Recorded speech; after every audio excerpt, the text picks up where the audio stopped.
Halo semuanya, apa kabar kalian semua? Admin berdoa semoga kalian selalu baik-baik saja. Kali ini admin akan melanjutkan cerita Donghua dari TOFG. Langsung saja tanpa ngoceh-ngoceh lagi, kita masuk ke ceritanya. Setelah Chenan selesai berkemas, dia pun langsung pergi untuk menemui Cuyu. Namun saat di perjalanan, Chenan menemukan Cuyu yang sedang berjalan dengan salah satu pelayan. Penasaran dengan apa yang akan dilakukan oleh Cuyu, Chenan pun mengikutinya secara diam-diam. Yang mana saat itu Cuyu akan memberikan bunga teratai peri api yang dia dapatkan sebelumnya kepada sang raja. Namun Cuyu dihalangi oleh kakaknya dengan alasan kalau ayahnya sudah tertidur. Cusing juga memberitahu Cuyu kalau raja sedang sakit. Mendengar itu Cuyu langsung bergegas dan membawa teratai peri api masuk. Melihat Cuyu yang masih bersikeras, Cusing kembali menegaskan kalau pertunangannya dengan si Melingkong tidak akan bisa dibatalkan. Mendengar perkataan dari Cusing membuat Cuyu menjadi kesal dan melampiaskan kemarahannya kepada Cusing dan pergi meninggalkannya dengan teratai peri api yang terjatuh ke lantai. Setelah Cuyu pergi, raja pun keluar dari ruangannya dan memberitahu Cusing kalau keluarga Sima tidak senang dengan kedekatan Cuyu dengan Chenan. Mendapati hal itu, Cusing berencana untuk membunuh Chenan secara diam-diam. Sementara itu, Chenan sendiri yang menguping menjadi kaget saat mendengar kalau dia akan dibunuh oleh Cusing.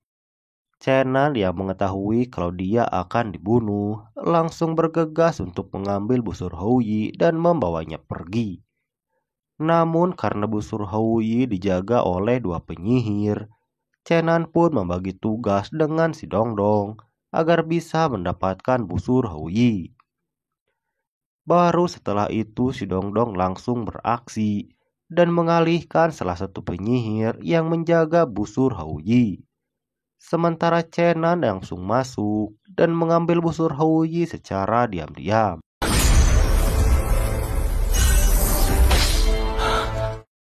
Setelah mendapatkan busur Houyi, Chenan pun berencana untuk langsung pergi dari wilayah Kekaisaran Dongchu.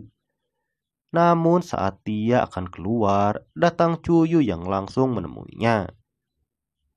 Cuyu yang sudah mengetahui kalau Chenan akan dibunuh, dia pun langsung mengajak Chenan untuk pergi, dengan alasan kalau ada seseorang yang ingin membunuhnya.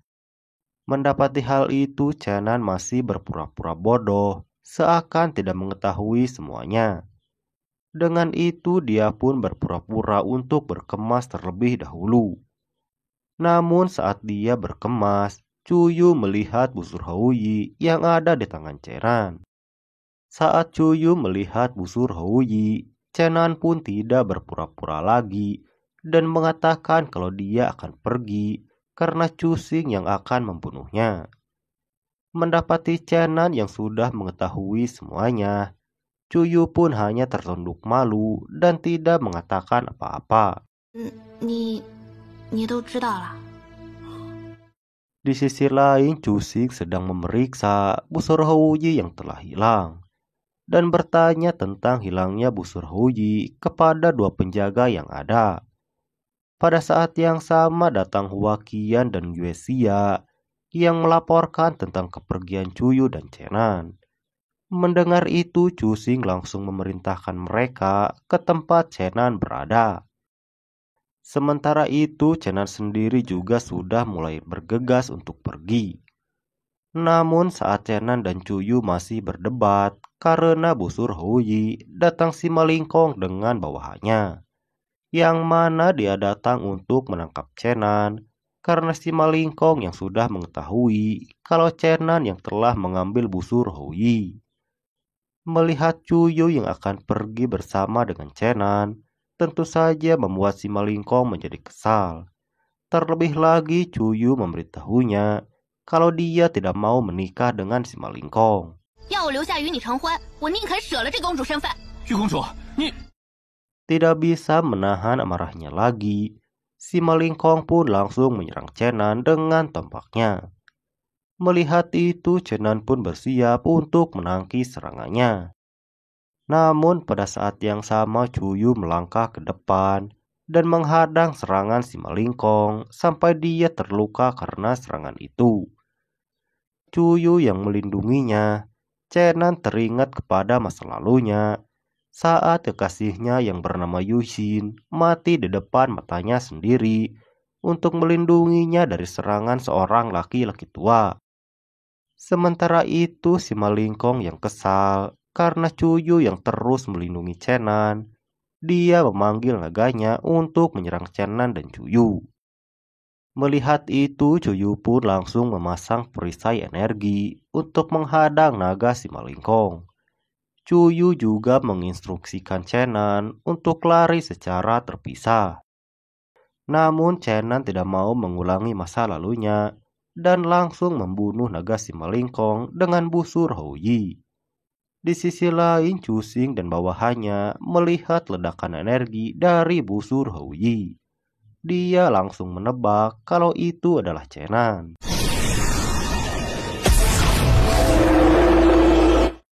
Setelah membunuh naga si Malingkong, Chenan pun langsung mengajak Cuyu untuk pergi dari sana dan memulai pelarian mereka. Dengan itu mereka pun berjalan melalui jembatan agar bisa keluar dari tempat itu. Namun mereka dihadang oleh guru Cuyu yang langsung mengambil busur Houyi dari tangan Chenan.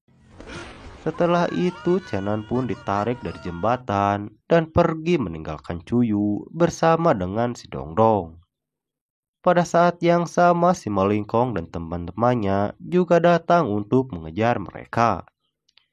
Di sisi lain Cusing dan bawahannya juga datang mengepung Cuyu, sehingga membuat Cuyu menjadi semakin terpojok. Melihat Cusing dan bawahannya ada di sana, si Malingkong pun langsung mengadu dan mengatakan kalau Chenan telah mencuri busur Houyi. Akan tetapi setelah mengetahui kalau kekuatan Chenan telah kembali, Cusing kembali ke niatan awalnya, yaitu untuk memanfaatkan Chenan sebagai alat kekaisaran Chu. Sehingga dia pun mengatakan kalau ini semua adalah salah paham dan Chenan hanya meminjam busur Houyi. Tapi si Malingkong masih tetap bersikeras dengan apa yang dia ketahui.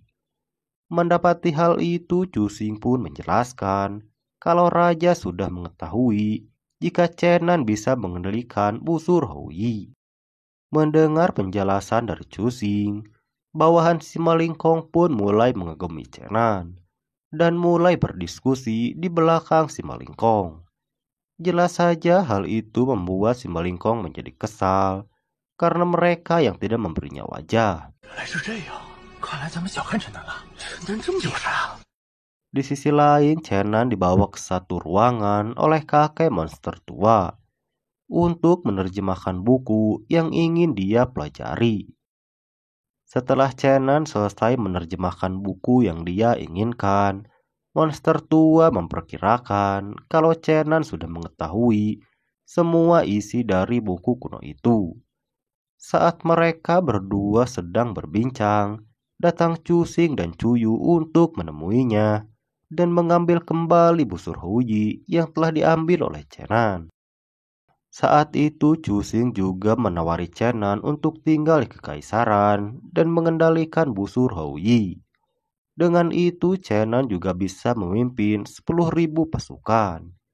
Namun Chenan tidak tertarik dengan tawaran dari Cusing karena dia hanya ingin hidup bebas dan pergi dari istana Dongchu. Tidak puas dengan jawaban dari Chenan, monster tua pun membantu Cusing dengan menyandra si Dongdong agar Chenan tinggal di kerajaan Dongchu untuk sementara. Melihat itu, Chenan pun hanya bisa menganggukkan kepalanya.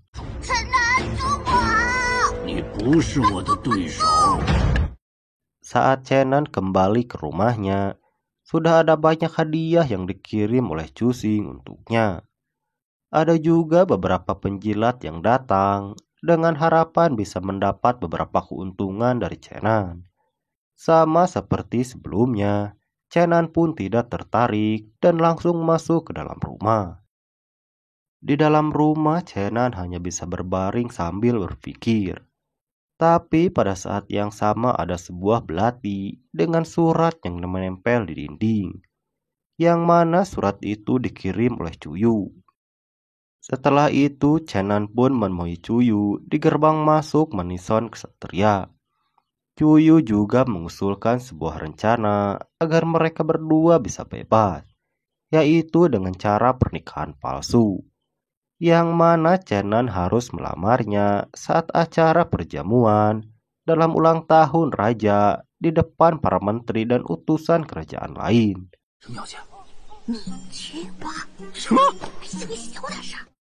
Sementara itu di kediaman keluarga Sima Lingkong sedang marah-marah karena naganya yang telah terbunuh oleh Chenan.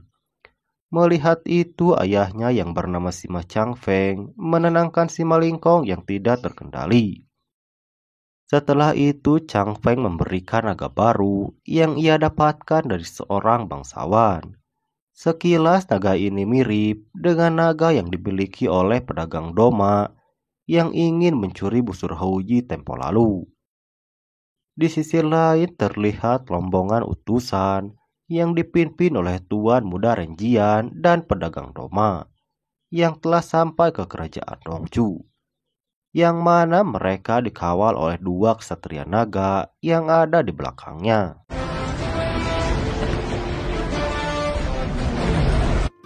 Akan tetapi setelah itu cerita pun berakhir.